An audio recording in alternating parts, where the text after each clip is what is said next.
Bismillahirrahmanirrahim. Pembahasan kita kali ini masih lanjutan dari pembahasan terdahulu, yaitu masih terkait dengan huruf masdariyah.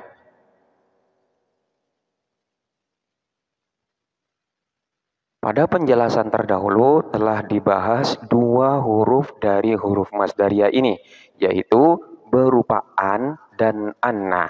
Untuk saat ini kita lanjutkan tentang huruf masdariyah yang ketiga, yaitu ma yang sering kali kita kenal dengan ma masdariyah. Ma masdariyah ini dalam penggunaannya terdapat dua bentuk. Yang pertama, ada kalanya ma masdariyah ini mengandung makna dhorof, sehingga di sini disebut dengan ma masdariyah dzorfiyah. Contohnya seperti wa'au soni bisolati wazakati ma dumtu hayya. Wa'auso dan telah memerintahkan siapa dia ni kepadaku bisolati dengan sholat wazakati dan zakat ma dumtu selama aku hayyan ialah hidup. Dia memerintahkan kepadaku, dia ini adalah dia Allah. Jadi Allah memerintahkan kepadaku untuk melaksanakan sholat dan menunaikan zakat selama aku hidup. Di sini terdapat ma, di mana ma ini adalah merupakan ma masdariyah yang mengandung makna dhorof. Dan lafadz yang terletak setelahnya ma ini adalah merupakan jumlah yang nantinya akan ditakwil masdar. Jadi ma beserta jumlah yang terletak setelahnya ini adalah merupakan masdar mu'awwal dan takdirannya adalah berupa lafadz muddata dawami hayyan. Jadi wa ausoni bis sholati waz zakati muddata dawami hayyan, sepanjang atau selama aku hayyan ialah hidup. Kita tahu bahwa lafadz dama ini termasuk dari saudaranya kana dengan syarat harus didahuluin oleh ma masdariyah dzorfiyah. Maka lafadz yang terletak setelahnya yaitu lafadz hayyan ini dinasobkan sebagai khobar dari lafadz ma dumtu ini. Jadi ini takdiran daripada ma dumtu hayya yang merupakan masdar mu'awwal. Contoh yang lain seperti lafadz atamassaku bidini ma aishtu. Atamassaku berpegang teguh siapa aku bidini kepada agamaku ma aishtu selama aishtu hidup siapa aku. Di sini kita perhatikan lafadz ma'ishtu, di mana di sini terdapat ma masdariyah yang mengandung makna dhorof dan jumlah yang terletak setelahnya beserta ma masdariyah ini adalah merupakan masdar mu'awwal. Manakala ditakwil dengan masdar shoreh, maka takwilannya adalah muddata aishi. Muddata aishi. Muddata ini adalah merupakan makna daripada ma masdariyah yang mengandung makna dhorof, sementara lafadz aishi ini adalah bentuk masdar daripada lafadz aishtu. Asya ya'ishu aishun. Sementara ya ini adalah ya mutakallim yang merupakan dhamir muttasil yang dalam keadaan jar sebagai mudhof ilaih daripada lafadz aishun. Jadi masdar daripada lafadz asya ya'ishu itu adalah aishun dan taknya ini diganti bentuknya menjadi dhamir muttasil yang majrur. Jadi atamassaku bidini ma'ishtu sama dengan mengatakan atamassaku bidini muddata aishi, sepanjang hidupku atau selama hidupku. Ini adalah bentuk yang pertama dari ma masdariyah, di mana ma masdariyah tersebut mengandung makna dhorof, yang dalam hal ini berupa dhorof zaman. Kemudian yang kedua, ada kalanya ma masdariyah ini tidak mengandung makna dhorof, sehingga di sini dikatakan ghairu dzarfiyah, jadi tidak mengandung makna dhorof, seperti waddu ma anittum. Waddu ma anittum. Waddu dan berharap siapa mereka ma anittum kepada kebinasaan kalian. Ma anittum ini adalah merupakan masdar muawwal, di mana di sini didahului oleh ma masdariyah dan setelahnya adalah berupa jumlah fi'liyah. Takwilannya adalah berupa lafadz anatakum. Jadi waddu ma'anitum sama dengan mengatakan waddu anatakum. Waddu mengharap siapa mereka, anatakum kepada kebinasaan kalian. Sebagaimana pada pembahasan terdahulu telah dijelaskan secara rinci bagaimana cara merubah masdar muawwal menjadi masdar soreh. Yaitu yang pertama dicari terlebih dahulu masdar daripada fiil yang terletak setelahnya huruf masdar tersebut. Yang dalam hal ini lafadz anittum bentuk masdarnya adalah anatun, anata. I'rabnya mengikuti kepada masdar muawwal tersebut. Karena memang lafadz ma anittum di sini berkedudukan sebagai maf'ul, maka ketika ditakwil dengan masdar soreh, ini pun harus dibaca nasab sebagai maf'ul bih. Sementara dhamir yang terkandung di dalamnya, baik dhamir tersebut tampak atau tidak, ini akan dirubah menjadi dhamir muttasil yang dalam keadaan jer sebagai mudhof ilaih. Atau yang lain, seperti lafadz kama qalan nabiyyu sallallahu alaihi wasallam, dan hal ini seringkali kita dengar. Kama qalan nabi, sebagaimana sabda Nabi Muhammad sallallahu alaihi wasallam. Di sini terdapat ma masdariyah dan ma ini tidak mengandung makna dhorof, dan lafadz yang terletak setelahnya adalah lafadz qala yang merupakan jumlah fi'liyah. Ma dan qala secara keseluruhan adalah masdar muawwal yang dalam keadaan jer karena dimasukin oleh huruf jer kaf. Takwilan masdarnya adalah dengan merubah fiil yang berupa qala ini menjadi bentuk masdarnya. Bentuk masdar daripada qala adalah qala yaqulu qaul. Qaul, selanjutnya lafadz an-nabiyyu yang pada asalnya berkedudukan sebagai fa'il itu nantinya akan dirubah berkedudukan sebagai mudhof ilaihnya. Jadi qaulin nabi. Lafadz qaul di sini dibaca jer karena memang pada asalnya sudah dimasukin oleh huruf jer. Jadi kama qalan nabiyyu ini sama dengan mengatakan ka qaulin nabiyyi. Jadi di sini lafadz an-nabiyyi dibaca jer. Kemudian yang keempat adalah berupa kai, di mana kai ini juga termasuk amil nasab yang menasabkan kepada fiil mudhari'. Kai ini dapat dijadikan sebagai huruf masdariyah dengan syarat harus didahuluin dengan lam, baik lamnya ini tampak ataupun diperkirakan.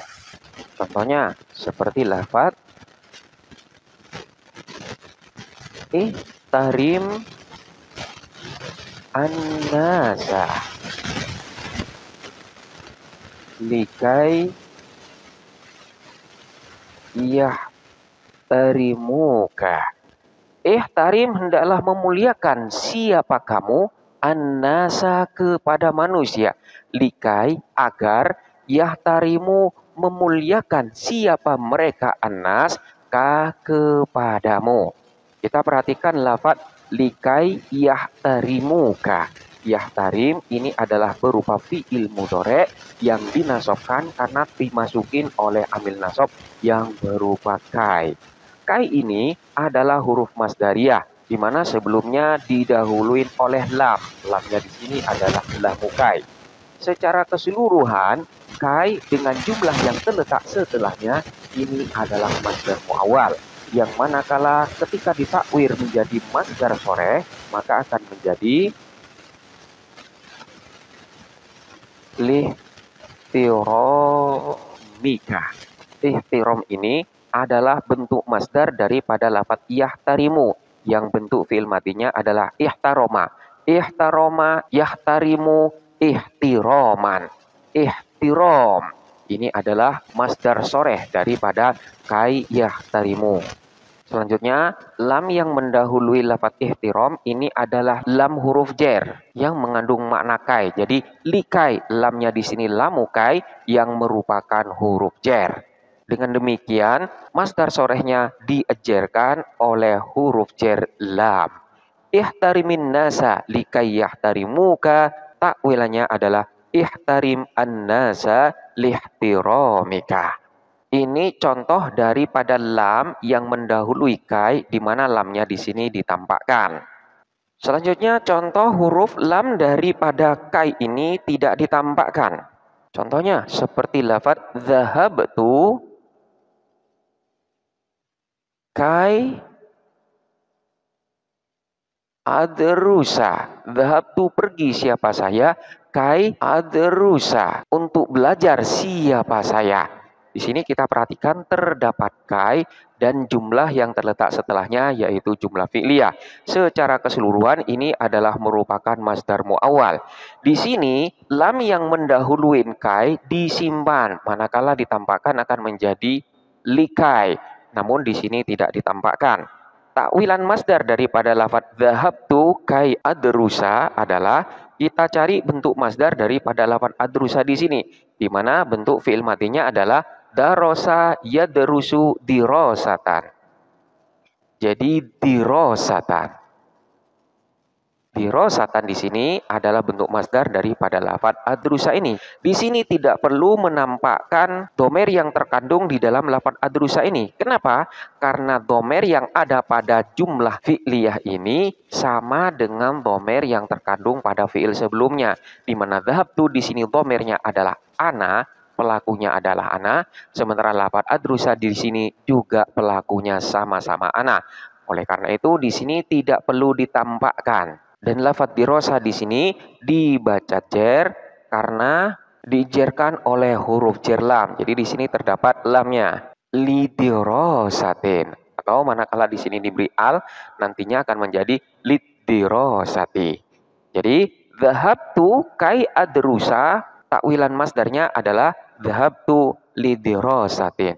Aku pergi untuk belajar. Contoh yang lain seperti lafaz ijtahid kai tanjah. Ijtahid, hendaklah bersungguh-sungguh siapa kamu, kai tanjaha, agar lulus atau berhasil siapa kamu. Di sini terdapat kai yang merupakan huruf masdariyah di mana lam yang mendahuluinya ini tidak ditampakkan. Sementara lafaz tanjah ini adalah berupa fi'il mudhari' yang dinasobkan oleh amil nasob yang berupa kai. Secara keseluruhan antara kai dengan jumlah fi'liyah yang terletak setelahnya ini adalah masdar muawwal. Manakala ditakwil menjadi masdar soreh, maka kita cari terlebih dahulu bentuk masdar daripada lafaz tanjahu ini. Berasal dari fi'il madhi najaha. Najaha yanjahu najahan. Di sini lafaz najah akan dibaca jer karena dimasukin oleh huruf jer lam. Di mana ketika dalam bentuk masdar muawwalnya di sini lamnya tidak ditambahkan.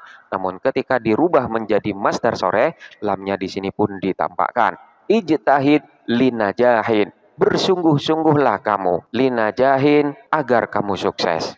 Domer yang terkandung pada fiilnya di sini tidak perlu ditambahkan karena memang pelaku dari fiil sebelumnya dan pelaku dari jumlah fi'liyah yang terletak setelahnya kai ini sama. Ijtahid, pelakunya adalah anta. Hendaklah bersungguh-sungguh siapa engkau, anta. Sementara tanjah ini juga pelakunya sama yaitu anta. Oleh karena itu di sini tidak perlu ditambah dengan domer muttasil yang majrur. cukup menampakkan masdarnya saja. Ijtahid linajahil. Contoh yang lain yang ada di dalam Al-Quran. Kai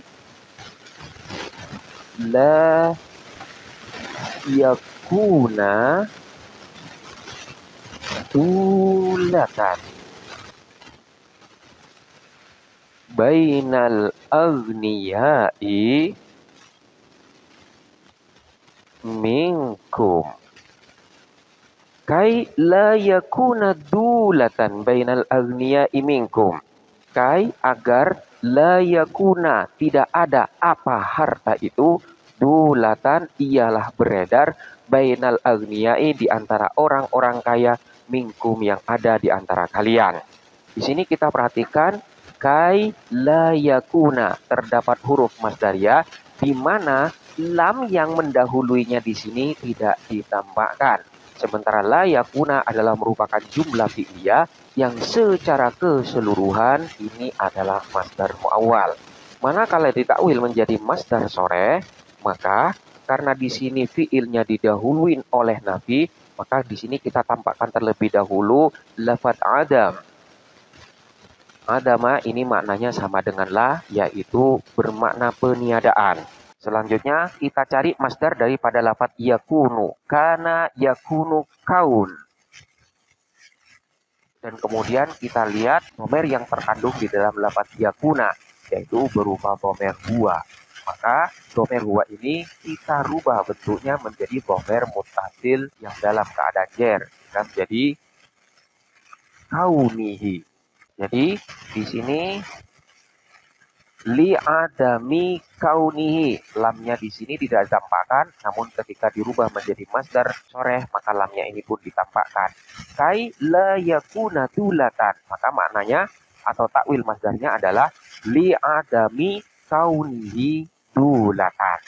Ini adalah huruf masdariyah yang keempat yang berupa kai, di mana untuk huruf masdariyah yang berupa kai ini harus didahului oleh lam, baik lamnya di sini ditampakkan ataupun tidak. Dan lamnya ini disebut juga dengan lamukai yang merupakan huruf jer. Demikianlah pembahasan tentang huruf-huruf masdariyah yang dalam hal ini berupa ma masdariyah dan kai masdariyah. Untuk huruf-huruf masdariyah yang lainnya akan kita lanjutkan pada pembahasan selanjutnya. Silakan dipelajarin dengan seksama dan sampai jumpa pada pembahasan berikutnya.